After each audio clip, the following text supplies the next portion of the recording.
कहानी की शुरुआत होती है जापान में, जहां आए दिन स्पेस से आने वाले भयानक मॉन्स्टर्स के हमलों से आम जनता बेहद खौफ में थी। इन मॉन्स्टर्स को काइजूस कहा जाता था। इंसान काफी समय से रिसर्च करके इन काइजूस का मुकाबला करने के लिए नए सिस्टम्स बनाने में लगे हुए थे। अब जापानी सरकार ने काइजूस के मुकाबले के लिए खास टीम बना दी, लेकिन अब एक और खतरनाक काइजू ने सबको परेशान कर दिया था। ये एक इनविजिबल यानी अदृश्य काइजू था, जिसका नाम था नारुंगा, और वो चारों तरफ तबाही मचा रहा था। जापानी फौज ने पता लगाया कि उसके अंदर गायब होने की शक्ति तो है ही, साथ ही वो बिजली खींचकर अपने अंदर की ताकत को बढ़ाता है। उसे रोकने के लिए सरकार ने शहर के सभी बिजली ग्रिड्स को बंद करने का आदेश दिया। जब नारुंगा ने देखा कि वो बिजली नहीं खींच पा रहा, तो उसने गुस्से में आकर पूरी बिजली की ग्रिड ही तबाह कर दी और बिजली की खोज में आगे निकल पड़ा। इधर फौज ने नारुंगा पर कई मिसाइल्स दागकर हमला किया, लेकिन नारुंगा ने अपनी जादू शक्तियों से उन्हें हवा में ही नष्ट कर दिया। अब तो सरकार नारुंगा पर न्यूक्लियर बॉम्ब से हमला करने के बारे में भी सोचने लगी थी, लेकिन इस हमले में लाखों आम लोग बिना किसी वजह मारे जाएंगे।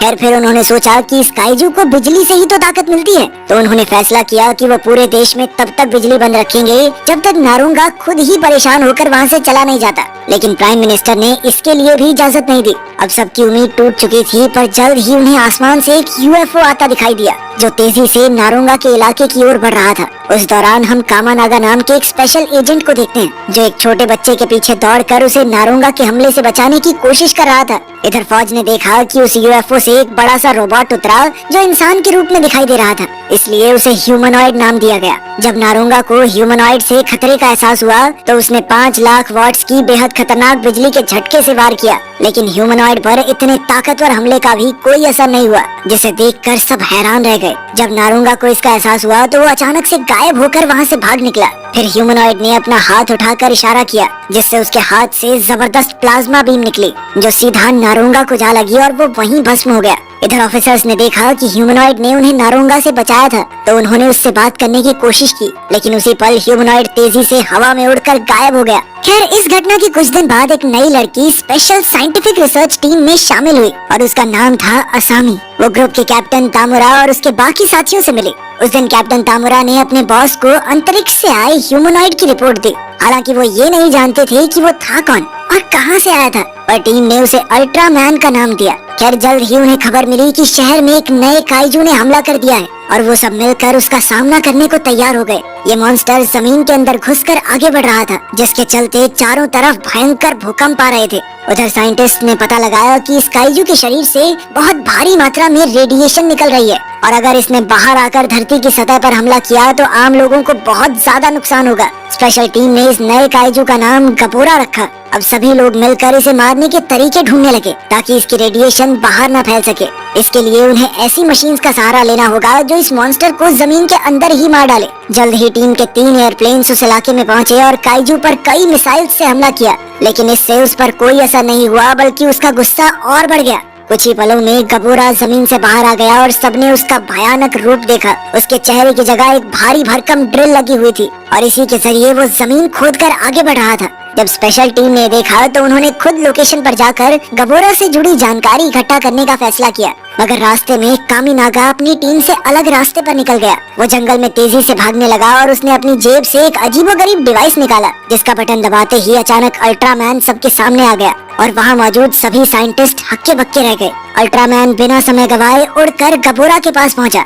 इधर साइंटिस्ट आपस में बात कर रहे थे कि अल्ट्रामैन को गबोरा के सामने अपनी प्लाज्मा बीम शक्ति का इस्तेमाल नहीं करना चाहिए, वरना इतनी भयंकर रेडिएशन फैलेगी कि पूरे जापान में तबाही मच जाएगी। उधर अल्ट्रामैन गबोरा के सामने जाकर अचानक हवा में कूद गया, और उसने लगातार गुलाटियां मारते हुए सीधा गबोरा पर ऐसा जबरदस्त वार किया कि वो बहुत दूर जा गिरा। इस हमले से गबोरा गुस्से से भर गया, और उसने अपनी ड्रिल मशीन की ताकत से अल्ट्रामैन पर पलटवार किया। उसने अल्ट्रामैन को नुकसान पहुंचाने की पूरी कोशिश की, मगर अल्ट्रामैन ने एक ही मुक्के में उसे दूर फेंक दिया। गबोरा को एहसास हुआ कि उसके ये वाले हमले काम नहीं करेंगे, तो उसने अल्ट्रामैन पर अपनी रेडिएशन बीम से हमला किया, लेकिन अल्ट्रामैन ने अपने चारों ओर एक सुरक्षा कवच बनाकर अपना बचाव किया। मगर जल्द ही उसने अपना सुरक्षा कवच भी हटा दिया, जिससे सारी रेडिएशन बीम सीधा अल्ट्रामैन के शरीर में समा गई। इससे उसके शरीर के लाल पुर्जे हरे होने लगे। इतनी भयंकर रेडिएशन बीम से हमला होने पर भी अल्ट्रामैन गबोरा की ओर आगे बढ़ रहा था। जैसे ही वो गबोरा के करीब पहुंचा तो उसने गबोरा को ऐसा जोरदार मुक्का मारा कि गबोरा वहीं बेहोश होकर गिर गया। फिर अल्ट्रामैन उसे उठाकर हवा में उड़ गया और एक बार फिर अंतरिक्ष में गायब हो गया। इधर साइंटिस्ट की टीम अल्ट्रामैन की बहादुरी देखकर हक्की बक्की रह गई, मगर असामी ये सोचने में लगी हुई थी कि अल्ट्रामैन ये कैसे जानता था कि उसे गबोरा पर अपनी प्लाज्मा बीम से हमला नहीं करना। खैर कुछ दिन बाद हम देखते हैं कि अल्ट्रामैन पूरी दुनिया का हीरो बन चुका था, जो काइजूस का मुकाबला करके इंसानों की रक्षा करता था। मगर एक दिन अचानक स्पेशल टीम के सभी कंप्यूटर्स और डिवाइसेस बंद पड़ गए और उनका सारा डेटाबेस साफ हो गया। इसी दौरान एक रहस्यमयी क्रीचर टीम के सामने आया जिसका नाम था ज़ारा। उसने कहा कि वो दूसरे ग्रह से आया है और सभी उसे एलियन नंबर 2 भी कह सकते हैं। वो यहाँ पर सिर्फ बात करने आया था।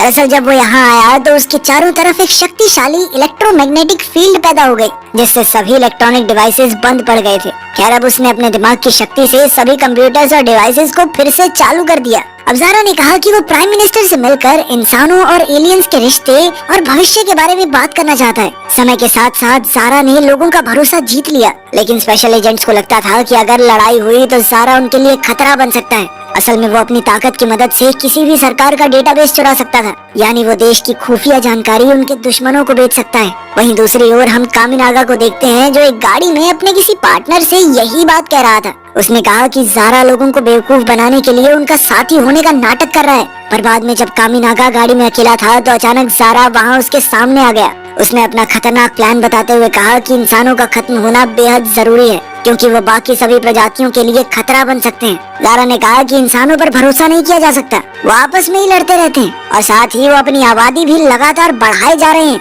ये सुनते ही कामिनागा ने कहा कि वो ज़ारा को ऐसा कुछ भी नहीं करने देगा, लेकिन ज़ारा ने कहा कि अल्ट्रामैन भी उसका कुछ नहीं बिगाड़ सकता। तब ये खुलासा होता है कि ज़ारा जानता था कि कामिनागा ही अल्ट्रामैन बनकर सबकी जान बचा रहा है। अब ज़ारा कामिनागा को बेहोश करके अपने साथ ले गया। इस घटना को 3 दिन बीत चुके थे और सीक्रेट डिपार्टमेंट अभी भी कामिनागा की तलाश कर रहा था। एजेंट्स ने कुछ तस्वीरें और वीडियोस निकाली जिससे कामिनागा का पता लगाया जा सके, मगर इस दौरान उन्हें एक ऐसी वीडियो मिली जिससे सबके होश उड़ गए। इस वीडियो में कामिनागा ने एक डिवाइस का बटन दबाया, जिसके बाद वो अचानक अल्ट्रामैन में बदल गया। ये देखकर सबको पता चला कि कामिनागा ही असली अल्ट्रामैन है। उसी समय खबर आई कि अल्ट्रामैन एक शहर में घुसकर तोड़ फोड़ मचा रहा है। किसी को समझ नहीं आ रहा था कि आखिर वो इस तरह सबको नुकसान क्यों पहुंचा रहा था, जबकि पहले तो उसने ही काइजूस से इंसानों की जान बचाई थी। खैर अब सरकार का ये मानना था कि अल्ट्रामैन शुरुआत से ही इंसानों का रक्षक नहीं था। असल में सभी मिनिस्टर्स ज़ारा की दी हुई जानकारी पर ही विश्वास करते थे। इसी दौरान हम देखते हैं कि असामी को एक खुफिया पैकेज मिला जो कामिनागा की तरफ से था। उसके अंदर वही डिवाइस था जिसकी मदद से वो अल्ट्रामैन का रूप लेता था। अब आसामी कामिनागा के पुराने पार्टनर से मिली और उन दोनों ने डिफेंस टीम के इस डिवाइस के बारे में बात की। इसके बाद आसामी और कामिनागा का पुराना साथी मिलकर उस जगह की तरफ निकल पड़े जहां अल्ट्रामैन को बंदी बनाकर रखा गया था। इसी दौरान कैप्टन तामुरा और उसकी टीम ने फौज को सलाह दी कि वो अल्ट्रामैन पर हमला न करे। जल्द ही आसामी उस जगह पहुंच गई जहां कामिनागा को कैद किया गया था। आसामी ने उससे पूछा कि उसने अपनी सच्चाई के बारे में सबसे झूठ क्यों कहा, तो कामिनागा ने जवाब दिया कि मैंने कभी झूठ बोला ही नहीं, मैंने तो सिर्फ चुप रहकर अपनी सच्चाई छुपाए रखी। खैर फिर असामी ने उसे आजाद करके उसका डिवाइस वापस किया, मगर उसी समय अचानक नकली अल्ट्रामैन ने वहां हमला करके आसामी को बंदी बना लिया। तब कामिनागा ने बिना समय गवाए अल्ट्रामैन का रूप ले लिया, जिससे सबको पता चल गया कि वही असली अल्ट्रामैन है। फिर उसने एक जोरदार वार से नकली अल्ट्रामैन को दूर फेंक दिया। इसके बाद उसने आसामी को बचाकर एक सुरक्षित जगह पर रखा। अब नकली और असली अल्ट्रामैन के बीच फिर से जबरदस्त लड़ाई शुरू हो गई। असली अल्ट्रामैन ने अपनी प्लाज्मा बीम से जबरदस्त हमला करके नकली अल्ट्रामैन को हवा में उछाल दिया। अब नकली अल्ट्रामैन अपने असली रूप में आ गया और तब ये खुलासा होता है कि ये कोई और नहीं बल्कि ज़ारा था। अब वो दोनों हवा में उड़कर एक दूसरे पर भयंकर वार कर रहे थे। अल्ट्रामैन ने अपनी शक्तिशाली प्लाज्मा बीम सीधा ज़ारा पर मारी और फिर उस पर एक एनर्जी डिस्क दाग दी, जिससे ज़ारा के शरीर के 2 टुकड़े हो गए और वो वहीं मारा गया। आखिरकार अपनी जीत के बाद अल्ट्रामैन उड़ गया और अब कोई नहीं जानता था कि वो कहाँ गया। खैर अगले दिन जापानी सरकार एजेंट कामिनागा के पीछे पड़ गई थी, क्योंकि अब उसकी असलियत पूरी दुनिया के सामने आ चुकी थी। मगर अल्ट्रामैन और आसामी दोनों ही गायब थे और कोई नहीं जानता था कि वो गए कहाँ। अब कई दिनों से उनकी खोजबीन जारी थी और फिर एक दिन अचानक स्पेशल डिफेंस टीम को खबर मिली कि असामी को शहर के बीचों बीच देखा गया है। अब पूरी टीम मिलकर उसे बचाने पहुंची, मगर ये क्या, उन दोनों ने देखा कि असामी 40 फीट लंबी हो चुकी थी। उन्होंने असामी से बातचीत करने की कोशिश की, मगर जल्द ही उन्हें एहसास हो गया कि वो किसी के वश में है। तभी अचानक असामी ने एक बिल्डिंग पर मुक्का दे मारा और चारों ओर अफरा तफरी मच गई, क्योंकि सबको लगा कि अभी हमला शुरू होने वाला है। उसी पल आसमान से एक रहस्यमयी आवाज सुनाई दी और उसने सबसे कहा कि अल्ट्रामैन जिस टेक्नोलॉजी का इस्तेमाल करता है वो सिर्फ उसकी नहीं है। फिर जैसे ही आवाज बंद हुई तो असामी अचानक जमीन पर गिरकर बेहोश हो गई। पुलिस ने पूरा इलाका सील कर दिया और सरकार के अगले आदेश का इंतजार करने लगी। अब स्पेशल एजेंट्स ये पता लगाने की कोशिश कर रहे थे कि असामी इतनी भारी भरकम हुई कैसे और साथ ही वो रहस्यमयी आवाज किसकी थी। अब वो सब ये सोच रहे थे कि एजेंट असामी को वापस पहले जैसा कैसे किया जाए। तभी एक आदमी चुपके से कमरे में घुस आया और सबसे कहा कि उसका नाम मेफिलिस है और वो एलियन नंबर 0 है। उसने दावा किया कि वो अल्ट्रामैन के पीछे धरती पर आया है। मेफिलिस ने बताया कि पहले तुमने जो रहस्यमयी आवाज सुनी थी वो मेरी ही थी। अंत में उसने कहा कि वो इंसानों के साथ अच्छे रिश्ते बनाने की नीयत से आया है। अब वो एलियन सबको उस जगह पर ले गया जहां असामी अपने बड़े रूप में बेहोश पड़ी थी। अचानक उसने हवा में हाथ घुमाया और आसमान से एक डिवाइस नीचे आ गया। इसका नाम था बेटर बॉक्स। मेफिलिस ने बताया कि अल्ट्रामैन के पास भी ऐसा ही एक बेटर बॉक्स है, पर उसका साइज छोटा है। फिर मेफिलिस ने अपने हाथ से एक बटन दबाया, जिसके बाद असामी फिर से पहले जैसी हो गई। उस रात मेफिलिस ने जापानी लीडर्स से मीटिंग की और कहा कि वो इंसानों को इस्तेमाल करने के लिए कुछ बेटर बॉक्सेस देना चाहता है, पर इसके बदले में उसने सरकार में एक बड़े पद की मांग की। उसने कहा कि वो इंसानों के किसी कानून में दखलंदाजी नहीं करेगा, बल्कि वो तो एलियंस और इंसानों के बीच शक्ति और दोस्ती चाहता है। फिर अगले दिन हम देखते हैं कि असामी बेहद गुस्से में थी, क्योंकि जब वो अपने बड़े रूप में थी तो लोगों ने उसकी काफी गंदी गंदी तस्वीरें लेकर इंटरनेट पर फैला दी। उसने अपने साथियों से कहा कि वो मेफिलिस पर बहुत गुस्सा है, क्योंकि उसने असामी की इजाजत के बिना उसका रूप बदल दिया था। तभी उसके कंप्यूटर पर एक मैसेज आया और मेफिलिस ने अपने किए के लिए उससे माफी मांगी। फिर उसने अपनी शक्तियों की मदद से इंटरनेट पर मौजूद सारी बेकार फोटोज उड़ा दी। इसके बाद हम देखते हैं कि मेफिलिस कामिनागा से इंसानों के भविष्य के बारे में बात कर रहा था, लेकिन कामिनागा ने कहा कि इंसानों को बेटर बॉक्स देने का फैसला बहुत भारी पड़ सकता है, क्योंकि इससे इंसानों का विकास कम हो जाएगा। और इसी दौरान कुछ पुलिस वालों ने अल्ट्रामैन और मेफिलिस को इकट्ठे देख लिया, मगर इससे पहले वो कुछ करते मेफिलिस अपनी टेलीपोर्टेशन पावर से अल्ट्रामैन को लेकर गायब हो गया। फिर हम देखते हैं कि वो दोनों एक रेस्टोरेंट में बैठकर बातचीत कर रहे थे। मेफिलिस ने खुलासा किया कि उसने सरकार को बेटर बॉक्स देने की डील कर ली है, ताकि कुछ ही समय में इंसान बायोलॉजिकल वेपन्स बन जाएं और फिर मेफिलिस उन पर काबू कर सके। ये सुनने के बाद कामिनागा ने असामी को फोन किया और उसे एक सुरक्षित जगह पर मिलने बुलाया। कुछ ही घंटों में पूरी special defence team train station पर इकट्ठा हुई तो कामिनागा ने सबसे माफी मांगी। फिर उसने सबसे मदद मांगी ताकि मेफिलिस को अपने प्लान को अंजाम देने से रोका जा सके। लेकिन फिर कामिनागा कहने लगा कि ये बेटर बॉक्सेस इस दुनिया में नहीं बल्कि अंतरिक्ष के अलग डायमेंशंस में मौजूद हैं। तब उसके साथियों ने कहा कि जो इंसान बेटर बॉक्स का इस्तेमाल कर चुका है उसके जरिए वहां पहुंचा जा सकता है। ऐसा सिर्फ एक ही इंसान था और वो थी असामी। अब अल्ट्रामैन ने असामी के करीब जाकर उसे सूंघा और इसके जरिए उस जगह का पता लगाया जहां बेटर बॉक्सेस को रखा गया था। वहीं अगले दिन मेफिलिस ने जापानी सरकार के साथ कॉन्ट्रैक्ट साइन कर लिया। जैसे ही उसका प्लान सफल हुआ तो उसने इंसानों को बेटर बॉक्स देने के लिए निकाला, मगर उसी समय अचानक अल्ट्रामैन ने वहां आकर बेटर बॉक्स उठा लिया और एयरप्लेन में मौजूद अपने साथियों को दे दिया। ये देखकर मेफिलिस ने मिनिस्टर को भरोसा दिलाया कि वो डील पूरी करने के लिए बेटर बॉक्स वापस लाएगा। अब वो अपने असली एलियन रूप में आ गया और फिर अपना डिवाइस एक्टिवेट किया और एक बड़े से मॉन्स्टर में तब्दील हो गया। जल्द ही पास ही के एक इलेक्ट्रिक स्टेशन में अल्ट्रामैन और मेफिलिस के बीच घमासान युद्ध शुरू हो गया। अल्ट्रामैन और मेफिलिस दोनों एक दूसरे पर लगातार वार कर रहे थे। फिर अल्ट्रामैन ने मेफिलिस पर अपनी एनर्जी डिस्क से हमला कर दिया, मगर मेफिलिस पर इसका कोई असर नहीं हुआ। इसके बाद उन दोनों एलियंस ने अपनी प्लाज्मा बीम्स से हमला किया, जिनके आपस में टकराते ही वहाँ जबरदस्त धमाका हुआ। लेकिन मेफिलिस की प्लाज्मा बीम ज्यादा ताकतवर साबित हुई। उसे लगा कि वो जीतने ही वाला है, इसलिए वो अल्ट्रामैन का खात्मा करने के लिए उसकी ओर बढ़ता जा रहा था। लेकिन जल्द ही उसने देखा कि वहाँ एक और एलियन मौजूद था। उसे देखते ही मेफिलिस ने तुरंत अल्ट्रामैन से हार मान ली। उसने अपना बेटर बॉक्स उठाया और तुरंत धरती से बाहर चला गया। अंत में हम वही जंगल देखते हैं जहाँ नरुंगा का हमला हुआ था। कामिनागा वहाँ आया और अपने ही शरीर के पास जा पहुँचा। तब ये खुलासा होता है कि उस दिन कामिनागा उस बच्चे को बचाते हुए मर गया था और तभी से अल्ट्रामैन कामिनागा बनकर इंसानों के बीच रहने लगा। उसका असली नाम था लिपाया। तभी जंगल के पेड़ों के बीच एक और रहस्यमय एलियन दिखाई दिया।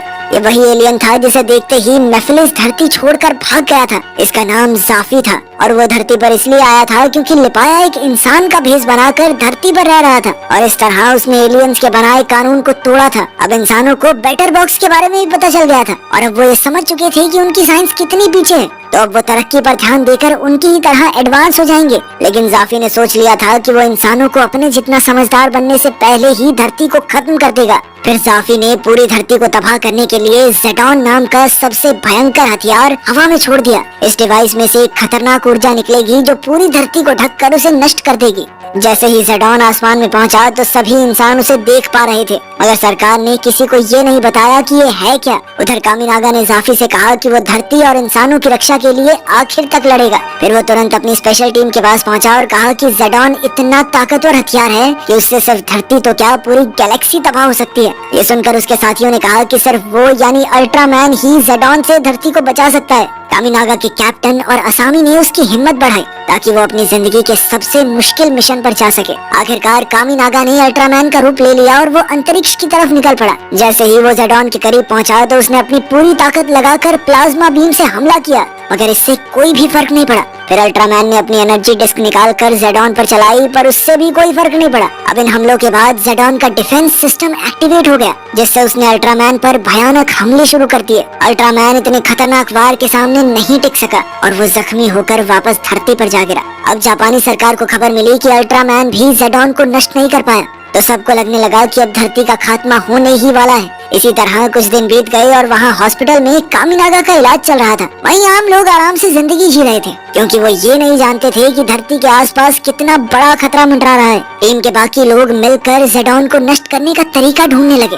तभी फुनीबेरी को याद आया कि अंतरिक्ष में जाने से पहले कामिनागा एक फ्लैश ड्राइव छोड़कर गया था। इस ड्राइव में उन दोनों को बेटा पावर और उसके इस्तेमाल के बारे में पूरी जानकारी मिली, तो उन दोनों ने मिलकर बेटा पावर की मदद से ज़ेडॉन में धमाका करने का प्लान बनाया। कुछ समय बाद कामिनागा की आंख खुली तो उसके साथियों ने उसे धरती को बचाने का पूरा प्लान बताया। अब उसके ट्रांसफॉर्मेशन डिवाइस में बेटा पावर आ चुकी थी और उसके जरिए वो दो कॉस्मिक एनर्जीज को आपस में टकरवा कर उनका असर खत्म कर सकते हैं। मगर ये मिशन बहुत जोखिम भरा था, क्योंकि उस धमाके के दौरान ये संभावना थी कि अल्ट्रामैन यूनिवर्स के किसी और डायमेंशन में खो सकता है। खैर कामिनागा ने इस मिशन को अंजाम देने का फैसला किया और इंसानियत को बचाने के लिए ज़ेडॉन की ओर निकल पड़ा। फिर ज़ेडॉन में धमाका होने से कुछ ही पलों पहले अल्ट्रामैन ने उस पर कॉस्मिक एनर्जी से वार कर दिया, जिससे दोनों कॉस्मिक एनर्जीज आपस में टकरा गई। यह धमाका इतना खतरनाक था कि आपस में टकराने से दोनों एनर्जीज की शक्ति खत्म हो गई। मगर इस जबरदस्त धमाके से अंतरिक्ष में एक ब्लैक होल बन गया और अल्ट्रामैन उसमें गिरकर एक और डायमेंशन में पहुंच गया। इस दुनिया में अल्ट्रामैन ने जाफी से धरती पर अपने अनुभव के बारे में बात की।